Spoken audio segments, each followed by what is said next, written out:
بعض حافظ قرآن پورے سال الٹی سیدھی حرکات کرتے ہیں اور رمضان میں سیزن لگانے کی غرض سے وہ فوراً مصلی پہ آگے کھڑے ہو جاتے ہیں، داڑیاں سارے سال کٹتی رہتی ہیں، اور پھر ان دنوں میں داڑھی خشخشی سی ہوتی ہے اور وہ آ کے امامت کا فرض سر انجام دینے کی کوشش کرتے ہیں۔ تو ایسے حافظ کے پیچھے نماز پڑھنے میں احتیاط ہونی چاہیے، اور حفاظ کرام کو چاہیے کہ اپنے منصب کا لحاظ رکھتے ہوئے پورے سال ہی باشرہ رہنے کی کوشش کریں۔ یہ بھی یاد رکھیں کہ بعض حفاظ کرام بہت ہی تیزی کے ساتھ پڑھتے ہیں، اگر اتنی تیزی کے ساتھ پڑھا کہ لفظ چب گئے اور ٹوٹے پھوٹے الفاظ ادا ہوئے تو ایسا تیز قرآن پڑھنا گناہ ہوتا ہے، اور ایسے تیز قرآن کو سننا بھی گناہ ہوتا ہے۔ لہذا یہ کوئی قابل فخر بات نہیں ہے کہ ہم کہتے ہیں جی ماشاءاللہ فلاں مسجد کے امام صاحب تو 15 منٹ میں پورا سپارہ ختم کر دیتے ہیں، تو یہ کوئی کمال کی بات نہیں ہے۔ تیزی سے قرآن پڑھنا کمال نہیں، درست قرآن پڑھنا کمال ہے۔ لہذا یہ بھی ذرا اطمینان ہونا چاہیے، اور کمیٹی کے ارکان جو حفاظ کو مقرر کرنے والے ہیں وہ خاص طور پہ اس کو چیک کر لیں کہ صحیح پڑھنے والا حافظ ہی ہونا چاہیے۔ آخری مسئلہ تراویح پر اجرت کا مسئلہ ہے کہ یاد رکھیں کہ تراویح ایک عبادت ہے، اور عبادت پر اجرت طے کرنا یہ گناہ ہوتا ہے۔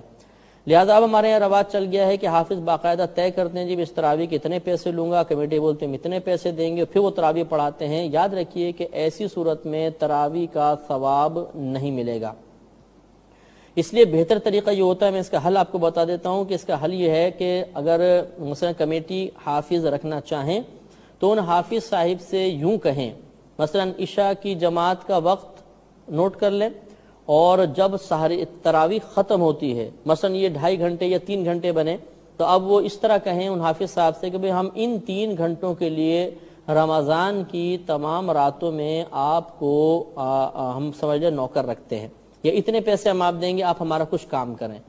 وہ کہیں کہ ٹھیک ہے میں اس وقت یا وقت آپ کو دیتا ہوں اور اتنے پیسے لیتا ہوں۔ تو اب آپ نے جو ان سے طے کر رہے ہیں یہ وقت کے پیسے طے کر رہے ہیں، جب وہ اس وقت کے اوپر راضی ہو جائیں اب آپ ان سے کہیں آپ تراویح پڑھائیں، عشاء کی جماعت پڑھائیں۔ تو یہ مطلب ایک جائز طریقہ ہوتا ہے۔ فرق صرف اتنا سا ہے کہ اگر وہ کہیں کہ میں تراویح کے پیسے لوں گا تو یہ تراویح پہ اجرت لینا ہوگا، اور اگر وہ کہیں کہ میں اپنے 2.5 گھنٹے دیتا ہوں، اس 2.5 گھنٹے میں اتنے پیسے لوں گا، تو یہ 2.5 گھنٹے کے پیسے طے ہو رہے ہیں، عبادت کے نہیں، تو اس میں پھر جوازی صورت نکل آئے گی۔ تو اللہ تبارک و تعالی سے دعا ہے کہ رب کریم ہم سب کو تراویح کے ان تمام مسائل کو ذہن میں محفوظ رکھنے کی توفیق عطا فرمائے، اور اس رمضان میں خاص طور پر احتیاط کے ساتھ تراویح ادا کرنے کی توفیق عطا فرمائے، توفیق مرحمت فرمائے، آمین۔ تراویح کے بالتفصیل مسائل کے بعد اب انشاءاللہ ہم اعتکاف کے مسائل آپ کی خدمت میں عرض کریں گے۔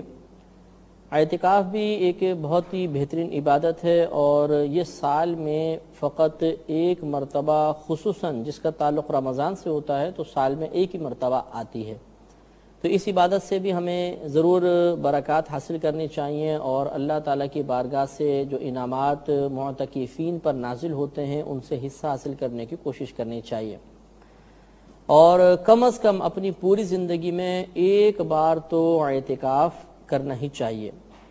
اس سے پہلے کہ میں اعتکاف کے فضائل اور اعتکاف کے دیگر مسائل کے بارے میں عرض کروں، پہلے ہم اس کی اقسام بیان کرتے ہیں کہ اعتکاف کی 3 قسمیں ہوتی ہیں۔ ایک اعتکاف واجب ہوتا ہے، دوسرا اعتکاف سنت مؤکدہ علی الکفایہ ہوتا ہے، اور تیسرا اعتکاف نفل اعتکاف کہلاتا ہے۔ واجب اعتکاف تو وہ ہوتا ہے جو ہم نے منت وغیرہ مانی ہو، جب ہمارا وہ کام ہو جائے گا تو ہم پر اعتکاف واجب ہوگا۔ مثال کے طور پر کوئی شخص بیمار ہے، اس نے اللہ کی بارگاہ میں آواز کے ساتھ اس طرح کہا کہ یا رب کریم اگر میں اس بیماری سے اچھا ہو گیا تو تیری رضا کی خاطر 3 دن کا، 4 دن کا یا 5 دن کا اعتکاف کروں گا، تو جب اس کو صحت حاصل ہو جائے گی تو اب اس شخص پر ان دنوں کا اعتکاف کرنا واجب ہوگا۔ دوسرا سنت موقدہ علی الکفایہ ہوتا ہے۔ سنت موقدہ کا مطلب آپ کو معلوم ہے کہ جس عبادت کا کرنا باعث ثواب ہوتا ہے اور 1-2 بار ترک کرنا گناہ اور برا اور ترک کرنے کی عادت بنا لینے سے انسان گناہگار ہوتا ہے۔ لیکن علی الکفایہ کا مطلب یہ ہوتا ہے کہ وہ عبادت اگر بہت سارے لوگوں کی طرف سے پورے شہر میں سے ایک شخص بھی ادا کر لے گا تو سب کے سب بری ذمہ ہو جائیں گے۔ لہذا اعتکاف سنت موقدہ علی الکفایہ، یعنی وہ اعتکاف کے پورے شہر والوں میں سے اگر ایک شخص بھی اعتکاف کر لے گا تو سب کے سب بری ذمہ ہو جائیں گے، اسے سنت موقدہ علی الکفایہ کہتے ہیں۔ اور یہ ہی رمضان کے آخری 10 دنوں کا اعتکاف ہوتا ہے۔ اور تیسرا ہوتا ہے مستحب یا نفل اعتکاف، اور وہ اعتکاف یہ ہے کہ جب بھی ہمیں موقع ملے ہم مسجد میں جائیں تو فوراً نفل اعتکاف کی نیت کر لیں۔ نیت دل کے پختہ ارادے کو کہتے ہیں، لہٰذا جب کوئی شخص مسجد میں داخل ہو اور یہ دل میں ارادہ کر لے کہ میں اعتکاف سے ہوں تو اس کا نفلی اعتکاف یا مستحب اعتکاف شروع ہو جائے گا اور اس کو ثواب ملتا رہے گا۔ تو یہ جو واجب اعتکاف ہوتا ہے اور سنت موقدہ علی الکفایہ جو رمضان کا اعتکاف ہے، ان دونوں میں شرط ہوتی ہے کہ روزہ رکھا جائے، بغیر روزے کے یہ اعتکاف ادا نہیں ہوتے، جبکہ نفلی اعتکاف کے لیے روزہ شرط نہیں ہوتا، چاہے آدمی روزہ دار ہو چاہے بلا روزے کے ہو، جب بھی مسجد میں جائے اعتکاف کی نیت کر سکتا ہے۔ تو ہمارا آج کا موضوع رمضان کے 10 دنوں کا اعتکاف ہے، جنہیں ہم سنت موقدہ علی الکفایہ کہتے ہیں۔ یہ اعتکاف نبی کریم صلی اللہ علیہ وسلم کی سنت کریمہ ہے، چنانچہ بخاری و مسلم کی روایت ہے، سیدہ عائشہ صدیقہ رضی اللہ تعالی عنہا ارشاد فرماتی ہیں کہ نبی کریم صلی اللہ علیہ وسلم نے رمضان کے آخری عشرے کا اعتکاف فرمایا، بلکہ بعض روایات میں پورے مہینے آپ کا معتکف ہونا بھی ثابت ہے، چنانچہ ابو داؤد شریف کی روایت ہے نبی کریم صلی اللہ علیہ وسلم نے رمضان کے اول 10 دنوں کا اعتکاف کیا، پھر درمیانی 10 دنوں کا کیا، اور جب آخری یعنی 20واں اعتکاف کا دن آیا تو آپ نے حجرہ مبارکہ سے یعنی مسجد سے اپنا سر باہر نکالا اور ارشاد فرمایا کہ میں نے شب قدر کو پہلے عشرے میں تلاش کیا، مجھے نہ ملی، پھر دوسرے عشرے میں تلاش کیا، نہ ملی، تو اب وہ مجھے بتایا گیا ہے کہ وہ شب قدر رمضان کے آخری عشرے میں ہے، تو جو میرے ساتھ اعتکاف کرنا چاہے وہ اعتکاف کر لے۔ تو یقیناً آپ کی اس دعوت پر کثیر صحابہ کرام نے آپ کے ساتھ اعتکاف فرمایا، تو اس سے معلوم ہوا کہ نبی کریم صلی اللہ علیہ وسلم اپنی حیات طیبہ میں اعتکاف فرماتے رہے ہیں، اور اسی روایت سے اجتماعی اعتکاف کا ثبوت بھی حاصل ہوا کہ نبی کریم صلی اللہ علیہ وسلم کی دعوت پر صحابہ کرام نے آپ کے ساتھ اعتکاف کیا، تو یہ ایک اجتماعی اعتکاف کی صورت بن گئی تھی، لہذا اجتماعی اعتکاف جیسے بہت سے لوگ کرتے ہیں یہ بالکل جائز ہے اور سنت سے ثابت ہے۔ اعتکاف ایک بہت اچھی عبادت ہے اور اس میں اللہ تبارک و تعالی نے بہت ثواب رکھا ہے، چنانچہ ابو داؤد شریف کی روایت ہے نبی کریم صلی اللہ علیہ وسلم ارشاد فرماتے ہیں کہ جس نے رمضان کے آخری 10 دنوں کا اعتکاف کیا تو اللہ تبارک و تعالی اسے 2 حج اور 2 عمروں کا ثواب عطا فرمائے گا۔ تو اس لیے بہت ہی افضل عبادت ہوئی کہ 2 حج اور 2 عمرے، اور خود صحیح 6 کی ایک روایت سے ثابت ہے، کوئی ایسا بھی نہیں کہ موضوع حدیث ہو، لہٰذا ہمیں اس سے فائدہ اٹھانا چاہیے اور کم از کم زندگی میں ایک بار تو اعتکاف ضرور کرنا چاہیے۔ اب یاد رکھیں کہ اعتکاف کسے کہتے ہیں۔ اعتکاف کا مطلب یہ ہوتا ہے کہ بانیت عبادت اللہ تبارک و تعالی کی رضا کی خاطر مسجد میں اپنے آپ کو روک لینے کا نام اعتکاف ہے۔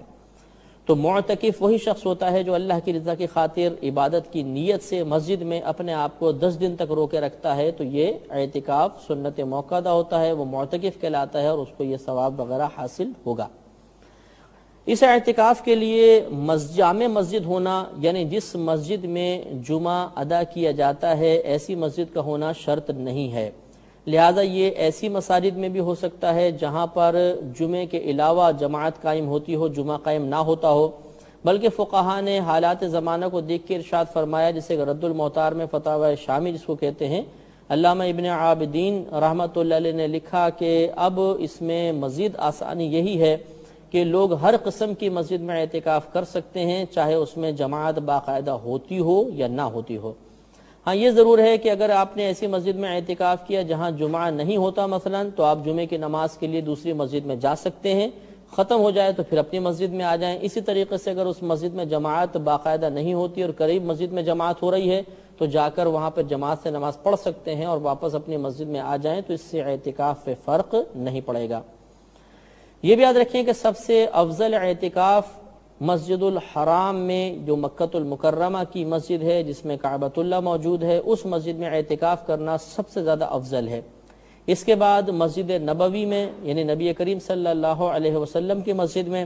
اس کے بعد جس مسجد میں جمعہ ہوتا ہے، پھر اس کے بعد جس مسجد میں جمعہ نہیں ہوتا لیکن جماعت ہوتی ہے، اور اس کے بعد اس مسجد میں جس میں جمعہ اور جماعت کچھ بھی نہیں ہوتی۔ تو یہ ترتیب ہے ثواب کے اعتبار سے، تو سب سے زیادہ ثواب مسجد الحرام کا اور دوسرے مقام نمبر پر مسجد نبوی کا ثواب ہے۔ یاد رکھیں کہ خواتین بھی رمضان کا اعتکاف کر سکتی ہیں۔ سیدہ عائشہ صدیقہ رضی اللہ تعالی عنہا سے روایت ہے کہ نبی کریم صلی اللہ علیہ وسلم کے پردہ فرما جانے کے بعد آپ کی ازواج اعتکاف کیا کرتی تھیں، لیکن یہ یاد رکھیں کہ عورت کے لیے مسجد میں جا کر اعتکاف کرنا مکروہ ہوتا ہے۔ یہ گھر میں ہی اعتکاف کریں گی، لیکن اس کے لیے ضروری ہوتا ہے کہ یہ اپنے گھر میں ایک نماز کی جگہ مخصوص کر لیں، یا پہلے ہی جگہ مخصوص ہو تو اس کو کہتے ہیں مسجد بیت، یعنی گھر کی مسجد۔ اس مسجد بیت میں یہ اعتکاف کریں گی، یعنی اس حصہ زمین پر جس کو نماز کے لیے مخصوص کیا اسی میں یہ سوئیں، ادھر ہی مطلب یہ کہ عبادات وغیرہ ادا کریں۔ صرف قضاء حاجت کے لیے گھر کے بقیہ حصے میں جا سکتی ہیں، باقی اسی حصے میں اپنا وقت گزارنے کی کوشش کریں گی۔ بعض ہماری بہنیں سوال کرتی ہیں کہ کیا خواتین کسی ایک گھر میں اجتماعی اعتکاف کر سکتی ہیں یا نہیں؟ تو جیسے کہ ابھی آپ کو بتایا کہ مسجد بیت عورت کے اعتکاف کے لیے ضروری ہے، تو لہذا اگر خواتین محلے کی خواتین کوئی ایک گھر کا ایک کمرہ مکمل طور پہ نماز کے لیے مخصوص کر دیں تو وہ پورا مسجد بیت بن سکتا ہے اور اس میں اجتماعی اعتکاف ممکن ہے۔ لیکن اس میں چند چیزوں کا دھیان رکھنا ضروری ہے۔ ایک یہ کہ خواتین اپنے گھر سے اس گھر تک آئیں تو درمیانے راستہ باعث فتنہ نہ ہو۔ جس گھر میں اعتکاف کرنا چاہتی ہیں اس میں کوئی نامحرم نہیں ہونا چاہیے۔ اس کے علاوہ خواتین اعتکاف کے دوران تمام شرعی قیود کا لحاظ رکھیں۔ فضول باتیں کرنا، غیبت کرنا، چغلی کرنا، یہ مطلب چیزیں اعتکاف کی نورانیت کو زائل کر دیتی ہیں، لہذا ان سے بچنا بہت ہی ضروری ہے۔ تو اگر اجتماعی اعتکاف میں اس قسم کی خرافات شامل ہو جائیں تو پھر وہ جائز نہیں ہوگا۔ ہاں اگر وہ سب مطلب اپنے گھر سے باپردہ طریقے سے آتی ہیں اور جو اعتکاف کے بنیادی مقاصد ہیں انہیں پورا کرتی ہیں تو پھر اس طرح اجتماعی اعتکاف کرنے میں حرج بھی نہیں ہوتا۔ جیسے کہ پہلے میں نے آپ کو عرض کیا کہ سنت موقدہ علی الکفایہ اعتکاف کے لیے روزہ رکھنا شرط ہے، بغیر روزے کے یہ اعتکاف نہیں ہو سکتا۔ لہذا روزہ ہوگا تو اعتکاف ہو سکتا ہے۔ اگر کوئی شخص بیمار ہے اور وہ روزہ کسی وجہ سے نہیں رکھ سکتا تو پھر وہ یہ سنت موقدہ اعتکاف بھی ادا نہیں کر سکتا۔ پھر اگر وہ اعتکاف کرنا چاہتا ہے تو نفل اعتکاف کی نیت سے اس طرح مسجد میں وہ استقامت کر سکتا ہے، ٹھہر سکتا ہے، لیکن سنت موقدہ اعتکاف ادا کرنے کے لیے روزہ رکھنا شرط ہے۔ یہ بھی یاد رکھیں کہ جب انسان معتکف ہوگا تو ایک بات تو اس میں یاد رکھیں کہ معتکف ہونے کے لیے بالغ ہونا شرط نہیں ہوتا۔ نابالغ بھی اعتکاف کر سکتا ہے، لیکن وہ سمجھدار ہونا چاہیے جو مسجد کے آداب سمجھتا ہو اور مسجد میں نہ دوسروں کے لیے تکلیف کا باعث بنے، نہ خود مطلب کوئی غلط حرکات کرے، یہ ضروری ہے، اور وہ باعث فتنہ بھی نہ ہو۔ ان تمام چیزوں میں احتیاط کرنی چاہیے۔ اگر ایسا نہیں ہے معاملہ، مثلا وہ باعث فتنہ نہیں ہوتا، دوسروں کو تنگ نہیں کرے گا، مسجد کے آداب سے واقف ہے اور اعتکاف کا مقصود بھی پورا کرے گا، تو پھر اس کا اعتکاف کرنے میں شرعاً کوئی حرج نہیں ہے۔ لہذا خلاصہ کلام یہ کہ معتکف کے لیے بالغ ہونا ضروری نہیں ہوتا، ہاں سمجھدار ہونا ضروری ہے۔ اعتکاف کے لیے پردے لگانا بھی ضروری نہیں ہے۔ بعض لوگ سمجھتے ہیں کہ حجرہ ٹائپ بنائیں گے سفید کپڑوں کا لگا کر تو پھر ہی اس میں اعتکاف ہو سکتا ہے، ورنہ نہیں، تو ایسا نہیں ہوتا۔ یہ یکسوئی کے لیے خالی لگایا جاتا ہے، اور نبی کریم صلی اللہ علیہ وسلم کے زمانے اقدس میں ایسے پردوں کا کوئی رواج نہیں تھا۔ اسی طرح بعض معتکف اپنا منہ چھپا کر باہر نکلتے ہیں، ڈھاٹا سا باندھ دیتے ہیں اور پھر باہر نکلتے ہیں اور یہ سمجھتے ہیں کہ شاید چہرہ کھلا رہا تو کوئی اعتکاف سے فرق پڑ جائے گا۔ ایسی کوئی بات نہیں ہوتی۔ یہ بالکل جائز ہے کہ آپ چہرہ کھول کر جائیں چاہے چہرہ ڈھک کر جائیں۔ یوں ہی بعض معتکف حضرات کو دیکھا ہے کہ اعتکاف کی حالت میں بالکل باتیں نہیں کرتے ہیں، جیسے باہر نکلے تو اشارے کر کے باتیں کریں گے، یا باتیں ہی نہیں کرتے ہیں، خاموش رہنے کی کوشش کرتے ہیں۔ تو یہ کوئی خاموش رہنا عبادت نہیں ہے، بلکہ اچھی بات کرنے میں حرج نہیں، اور بری بات تو ہر جگہ ہی ممنوع ہوتی ہے۔ اب اعتکاف کا وقت یاد رکھیے، جب آپ نے 20واں روزہ رکھا، دن پورا ہوا تو غروب آفتاب سے پہلے ہمیں مسجد میں داخل ہونا ہے۔ تو 20ویں روزے کو غروب آفتاب سے پہلے ہمیں داخل ہونا ہے۔ اگر کوئی غروب آفتاب کے بعد داخل ہوگا تو اس کا یہ اعتکاف نہیں ہوگا۔ 20ویں روزے کو غروب آفتاب سے پہلے داخل ہوں گے، اور پھر اگر 29 روزے ہیں تو 29ویں کے غروب آفتاب کے بعد ہم فارغ ہوں گے،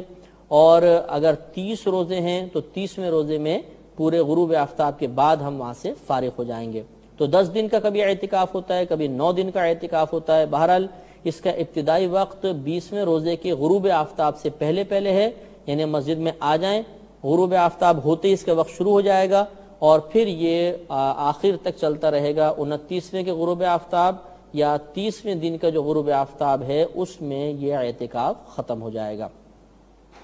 یہ اعتکاف چونکہ اللہ تبارک و تعالیٰ کی رضا کے لیے ہی ہونا چاہیے، لہذا قطعاً اعتکاف کے اختتام پر خاص طور پر بہت سے لوگوں کی تمنا ہوتی ہے کہ ہمارے گلے میں پھولوں کا ہار ڈالا جائے، مبارکباد دی جائے، ہمیں پیسے دیے جائیں، تو اس قسم کے کوئی فاسد خیالات نہیں ہونے چاہیے۔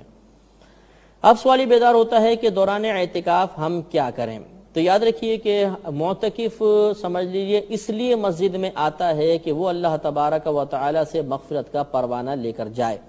لہذا معتکف حضرات کو چاہیے کہ وہاں پر سونے کی کثرت کرنے سے بہتر یہ ہے کہ اپنے اوقات کو تقسیم کر لیں، مختلف عبادات کے لیے ڈیوائیڈ کر لیں، اس طریقے سے کہ مثال کے طور پہ اس سے اتنے وقت میں قرآن عظیم کی تلاوت کروں گا، اس میں نوافل پڑھوں گا، اس میں اپنی سابقہ زندگی کی قضا نماز ادا کروں گا، اتنے وقت میں مطالعہ کروں گا، اتنے وقت میں درس کروں گا یا درس سنوں گا۔ تو یہ چیزیں اپنے آپ ٹائم کچھ اپنے اس طرح تقسیم کر لیں گے تو انشاءاللہ کوئی وقت ضائع نہیں ہوگا اور اعتکاف کی برکات سے مکمل طور پہ فائدہ حاصل ہوتا رہے گا۔ تو معتکف مسجد میں ہر کام وہ کر سکتا ہے جو جائز کام ہوتا ہے، لہذا قرآن پاک کی تلاوت کرنا، ذکر الہی کرنا، درس سننا، نعت پڑھنا، نعت سنانا۔ بعض لوگ یہ سوال کرتے ہیں کہ کیا مائک استعمال کر سکتے ہیں کہ نہیں؟ تو معتکف کی آواز اگر مسجد سے باہر نکلے تو کوئی اعتکاف سے فرق نہیں پڑتا، تو لہذا اگر وہ مائک استعمال کرنا چاہیں تو مائک بھی استعمال کر سکتے ہیں، بشرطے کہ کسی کے لیے باعث تکلیف نہ ہو، لیکن اس سے اعتکاف پہ کوئی فرق نہیں پڑے گا۔ تو اس طریقے سے اپنے اوقات اور خاص طور پر شب قدر جب آئیں، ان تاک راتوں میں تو خصوصاً پوری رات عبادت کرنی چاہیے، معتکف کو سونا ہرگز نہیں چاہیے۔ بہرحال سونا منع بھی نہیں ہے، لیکن اچھا ہے اپنا جا کر وقت گزاریں اور زیادہ سے زیادہ اللہ تبارک و تعالیٰ کی رضا حاصل کرنے کی کوشش کریں۔ اب یاد رکھیں کہ معتکف کے لیے مسجد سے بلا عذر باہر نکلنا ممنوع ہوتا ہے، یا ہم یہ کہہ سکتے ہیں کہ بعض چیزیں ایسی ہیں جن سے اعتکاف ٹوٹ جاتا ہے۔ ان میں ایک چیز یہ ہے کہ اگر انسان بغیر کسی حاجت کے مسجد سے ایک لمحے کے لیے بھی باہر گیا، چاہے بھول کر ہی نکل گیا ہو، اس کا اعتکاف فوراً ٹوٹ جائے گا۔ لہٰذا اب تو مسجد کی 4 دیواری میں وضو خانے بھی ہیں، استنجا خانے بھی ہیں، تمام چیزیں ہوتی ہیں۔ پہلے دور میں نہیں ہوتی تھیں تو لوگوں کو مسجد سے باہر نکلنا پڑتا تھا اور جا کے وہ قضائے حاجت وغیرہ پوری کرتے تھے۔ اب یہ تمام معاملات مسجد کی 4 دیواری میں ہیں، لہٰذا اب مسجد سے بلا عذر باہر نہیں نکلنا چاہیے، بلکہ انہی جو مقامات ہیں ان میں فراغت وغیرہ حاصل کرنی چاہیے۔ لیکن بہرحال اگر بالفرض کسی مسجد کے استنجا خانے وغیرہ ایسے ہیں کہ وہاں پر طبیعت کراہت کرتی ہے، گھن محسوس ہوتی ہے، اور وہاں پر یا رش بہت زیادہ ہے اور قضائے حاجت بہت شدید ہے، تو چند یہ ضرورتیں ہیں جن کی بنا پر باہر نکلا جا سکتا ہے۔ لہذا اگر پیشاب کی شدید حاجت ہے، قضائے حاجت ہے، یا مثال کے طور پر نہانے کی حاجت ہو گئی، غسل واجب ہو گیا اور مسجد میں نہانے کا انتظام نہیں ہے، تو ایسی صورت میں باہر جایا جا سکتا ہے، لیکن جیسے ہی حاجت پوری ہو فوراً اپنے مسجد میں واپس آ جائیں۔ اور اس میں بھی اگر ایک مقام قریب ہے ایک دور ہے تو دور والے میں نہ جائیں بلکہ قریب والے میں جا کر اپنی حاجت کو پورا کریں اور فوراً مسجد میں آ جایا جائے۔ ایک سوال یہ پیدا ہوتا ہے کہ کیا یہ جو وضو خانہ ہے یا استنجا خانہ ہے اس میں بلا عذر معتکف جا سکتا ہے کہ نہیں؟ تو فقہا نے اجازت دی ہے کہ وضو خانے وغیرہ پر اگر وہ مسجد کی 4 دیواری کے اندر ہے بلا عذر جانا بھی جائز ہوتا ہے، لیکن بلا ضرورت وہاں پر بیٹھنا وغیرہ جائز نہیں ہے۔ اپنے ضرورت کے لیے جائیں، یا جیسے ہاتھ وغیرہ دھونے گئے اور پھر فوراً اپنے اندر مسجد میں تشریف لے آئیں تاکہ مسجد کی مکمل طور پہ برکات حاصل ہوتی رہیں۔ ایک مسئلہ یہ بھی پوچھا جاتا ہے کہ بسا اوقات مسجد میں احتلام ہو جاتا ہے تو کیا اس سے اعتکاف ٹوٹ جاتا ہے؟ تو یاد رکھیں کہ جس سے روزہ ٹوٹے گا اس سے اعتکاف بھی ٹوٹ جائے گا، جس چیز سے روزہ نہیں ٹوٹتا اعتکاف بھی نہیں ٹوٹے گا۔ چونکہ روزہ اعتکاف کے لیے شرط تھا، لہذا جس چیز سے روزہ ٹوٹے گا جب روزہ گیا تو اعتکاف بھی ٹوٹ جائے گا۔ چونکہ احتلام سے روزہ نہیں ٹوٹتا، اسی وجہ سے پھر اس سے مطلب اعتکاف پہ بھی کوئی فرق نہیں پڑے گا، لیکن اتنا مسئلہ ضرور ہے کہ اگر معتکف کی آنکھ کھلی اور اس نے محسوس کیا کہ مجھے احتلام ہو گیا ہے تو وہ ایک لمحہ بھی اب مسجد میں نہیں ٹھہر سکتا، بلکہ حکم یہ ہوگا کہ فوراً تیمم کرے، چاہے وہ قریبی جو مطلب فرش ہے سنگ مرمر کا اس سے کر لے، یا دیوار اگر چونے کی ہے تو چونے کی دیوار سے وہ فوراً تیمم کرے اور پھر وہ مسجد سے باہر نکل جائے، اور باہر نکل کے پھر کسی سے کپڑے وغیرہ منگائے، غسل وغیرہ کرنے کے بعد مسجد میں آئے۔ لہٰذا اگر کوئی شخص کو کسی کو احتلام ہوا اور وہ ویسے ہی لیٹا رہا تب بھی گناہگار ہوگا، اور بغیر تیمم کیے مسجد سے باہر نکلا تب بھی گناہگار ہوگا، لہٰذا فوراً اٹھنا ہے اور فوراً تیمم کر کے پھر باہر نکلنا ہے۔ یہ بھی یاد رکھیں کہ دوران اعتکاف دنیاوی باتیں نہیں کرنی چاہیے، حتی الامکان دینی باتیں ہی کریں، دنیاوی باتیں کرنا بلا عذر مکروہ ہوتا ہے۔ اعتکاف کے دوران حتی الامکان اپنا وقت ضائع نہیں کرنا چاہیے، خوب عبادات کرنی چاہیے، اور اپنے گھر والوں کے لیے، اپنے دوستوں کے لیے، رشتہ داروں کے لیے کثرت کے ساتھ دعائیں کرنی چاہیے، کیونکہ معتکف کی دعا بہت مقبول ہوتی ہے اور اللہ تبارک و تعالیٰ اس کی دعا کی برکت سے دوسروں کی بھی بخشش کا سامان کرتا ہے۔ آخری مسئلہ یاد رکھیں کہ اگر خدا نخواستہ کسی وجہ سے اعتکاف درمیان میں ٹوٹ گیا تو اب اس کی قضا کرنی ہوگی، اور قضا کا طریقہ یہ ہوتا ہے کہ رمضان گزر جانے کے بعد کسی بھی دن آپ ایسا کریں کہ مثلا غروب آفتاب سے پہلے مسجد میں داخل ہو جائیں، رات یہاں گزاریں، اس میں سحری کریں، اگلے دن کے روزے کی نیت کریں اور پھر اگلا پورا دن مسجد میں گزار لیں، تو یہ اعتکاف کی قضا ادا ہو جائے گی۔ اس کے اور بہت سارے مسائل ہیں، لیکن چونکہ ہمارے پروگرام کے وقت اب ختم ہو رہا ہے، انشاءاللہ ضروری مسائل تقریباً ہم نے آپ کی خدمت میں عرض کر دیے ہیں، بقیہ مسائل انشاءاللہ مختلف پروگرامز میں آپ سنتے رہیں گے۔ اب اپنے میزبان کو اجازت مرحمت فرمائیں، وآخر دعوانا ان الحمدللہ رب العالمین۔